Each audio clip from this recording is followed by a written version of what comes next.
नमस्कार देवियों सज्जनों सर्वप्रिय छात्रों, आप सबका हार्दिक स्वागत है शिक्षा पॉइंट पर।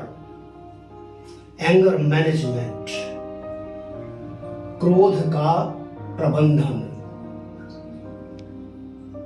मानव के मन में बसे हुए रति, शोक, हास्य, जुगुप्सा अर्थात घृणा आदि भावों के समान क्रोध भी एक स्थायी भाव है। इसको हम मिटा नहीं सकते। अगर कोई चाहे कि सर्वदा के लिए क्रोध को मिटा दिया जाए तो उसके लिए बहुत उच्च दर्जे का संत महात्मा या फिर यूं कहें कि दैवीय शक्ति से संपन्न होना पड़ेगा, तभी यह क्रोध रूपी स्थायी भाव हमेशा के लिए मिट सकता है। लेकिन ऐसा सामान्य जनजीवन में होता नहीं है और यही कारण है कि इस क्रोध के कारण आज संसार में हिंसा का वातावरण निर्मित हो गया है। बात बात पर लोग हिंसा पर उतारू हो जाते हैं। इसके मूल में क्रोध ही है। लेकिन सामान्य जीवन में भी इस पर नियंत्रण करके हम हिंसा से, हिंसक वारदातों से दूर रह सकते हैं। यह बहुत आवश्यक भी होता है। क्रोध आवश्यक भी है। मान लीजिए कोई हमें मार ही डालना चाहता है अनावश्यक रूप से, तो वहां क्रोध करना उचित ही है, नहीं तो अगला हमें मार डालेगा। बेवजह किसी की मार से बचने के लिए क्रोध करना आवश्यक हो जाता है। फिर क्रोध से ही उसका जवाब दिया जा सकता है। लेकिन मुझे ऐसा लगता है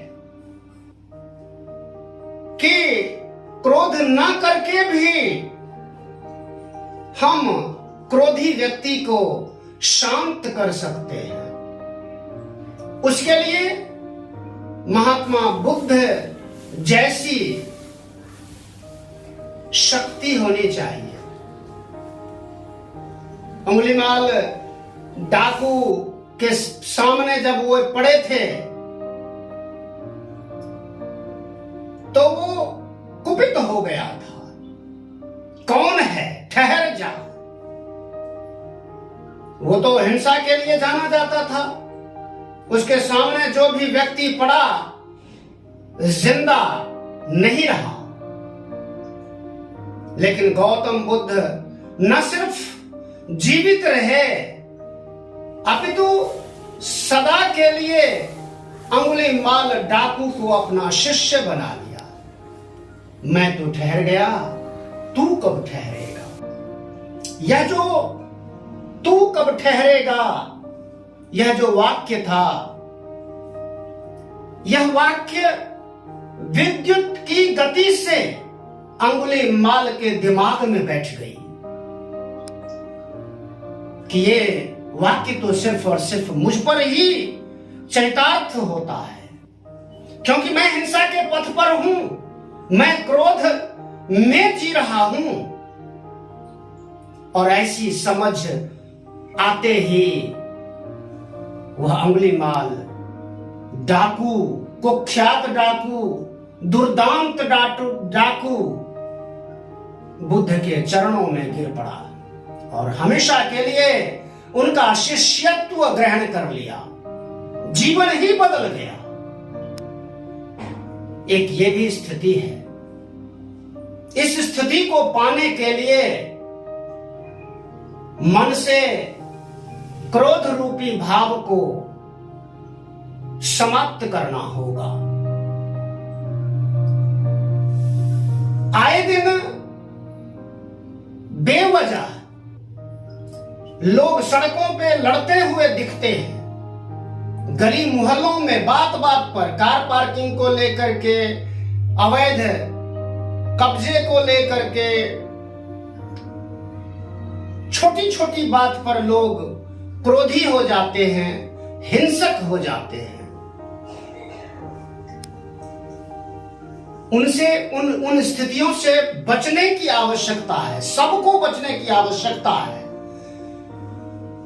ऐसा भी हो सकता है कि आप शांत रह गए तो अगला यह समझता है कि मेरी विजय हो गई।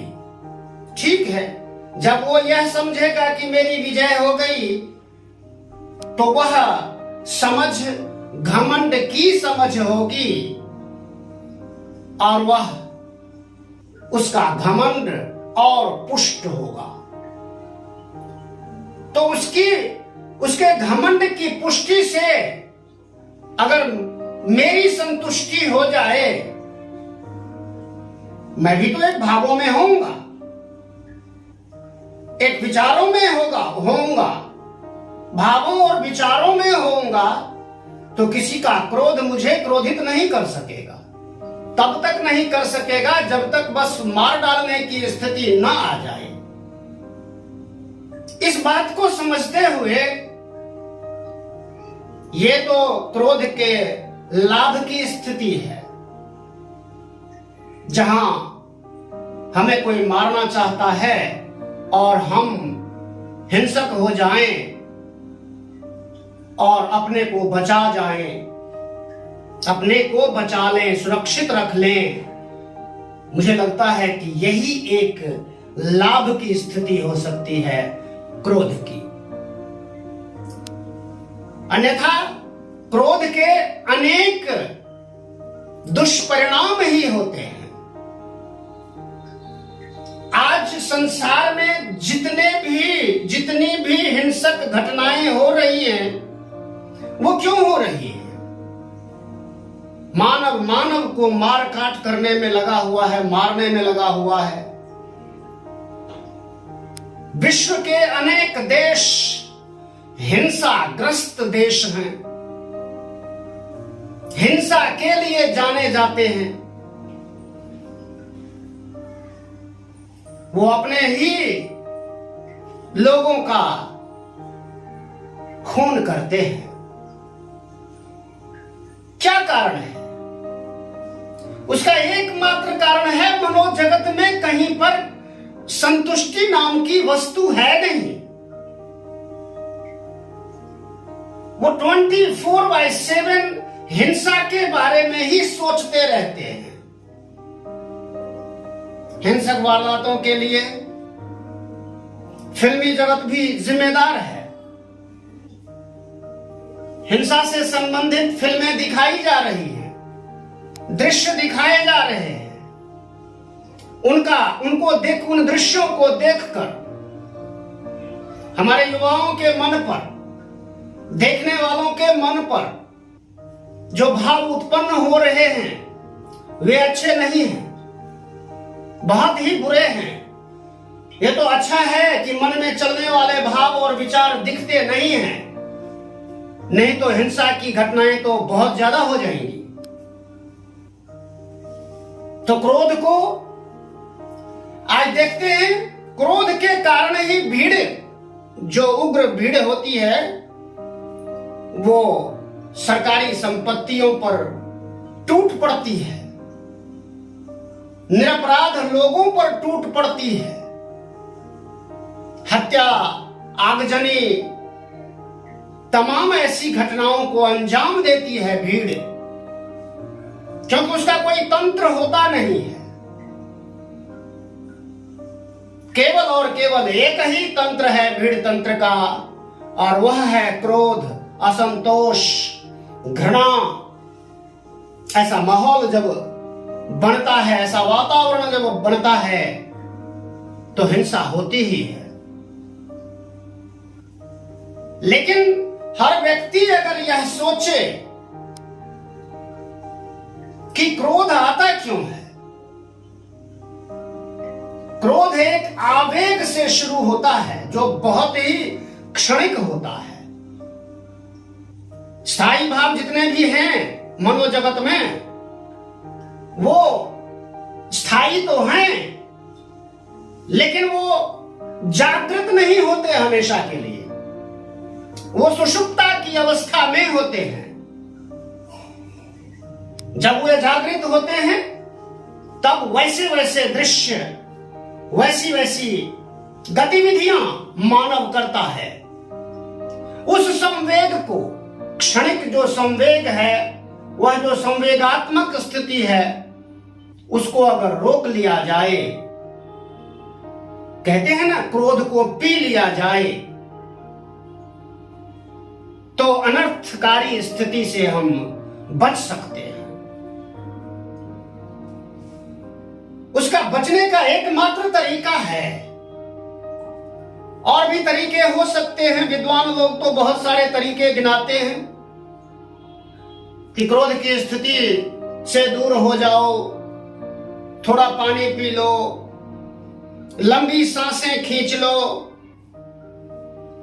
तो क्रोध शांत होता है। बिल्कुल सही बात है।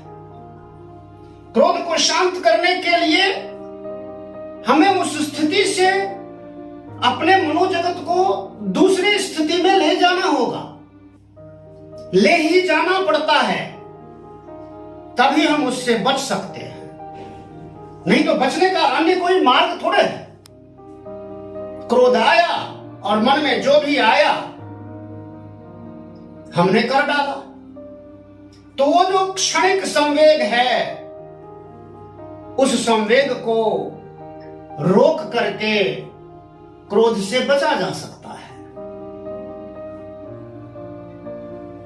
और जब हम क्रोध करते हैं तो एक संवेग से, एक आवेग से उसकी शुरुआत होती है। हमेशा क्रोध का अंत पश्चाताप से होता है, पश्चाताप से। क्रोध जब शांत होता है, दिमाग जब ठंडा होता है, तो पछतावा ही होता है। 5% से 10% ऐसे लोग हैं जिन्हें पछतावा होता नहीं है। वे 24/7 अहर्निश क्रोध की स्थिति में जीते हैं। सोते समय भी, सुषुप्ति की अवस्था में भी वो क्रोध से संबंधित बातें सोचकर सोते हैं, और सारी रात सपने में भी क्रोध से संबंधित वस्तुएं, गतिविधियां मनोजगत में करते रहते हैं। ऐसे जो 5 से 10% लोग हैं, वे गुंडे हैं, अपराधी हैं, समाज विरोधी हैं, देश विरोधी हैं, और कहें तो मानवता के विरोधी हैं, जो हमेशा क्रोध की स्थिति में जीवन जीते हैं। तो इसका प्रबंधन करें। कहते हैं मनसी शांते अपूर्वा शांति है। मन को जब शांत रखते हैं ना, तो अपूर्व शांति का अनुभव करते हैं। आज दुनिया में अशांति ही अशांति है। अशांति का वातावरण गहराता जा रहा है। शांति की आवश्यकता है। मानव जगत में व्याप्त जो अशांति है, मनोजगत में जो व्याप्त अशांति है, उस अशांति को दूर करने के लिए मन को नियंत्रित करना ही पड़ता है। मन नियंत्रित होगा तो क्रोध आदि जितने भी बुरे संवेग हैं उन संवेगों पर नियंत्रण हो ही जाएगा। इसमें ज्यादा कुछ खर्च करने की आवश्यकता होती नहीं है, बस मन स्थिति को समझने की जरूरत है। इसलिए मैं बार बार कहता हूं कि हर व्यक्ति को अपने मनोजगत में झांकना चाहिए, अंतर जगत में, अंतःकरण में प्रवेश करना चाहिए और प्रवेश करके तनिक विचार करना चाहिए। ऐसा करके हम अपने लिए, समाज के लिए, देश के लिए, संसार के लिए शांति का वातावरण बना सकते हैं।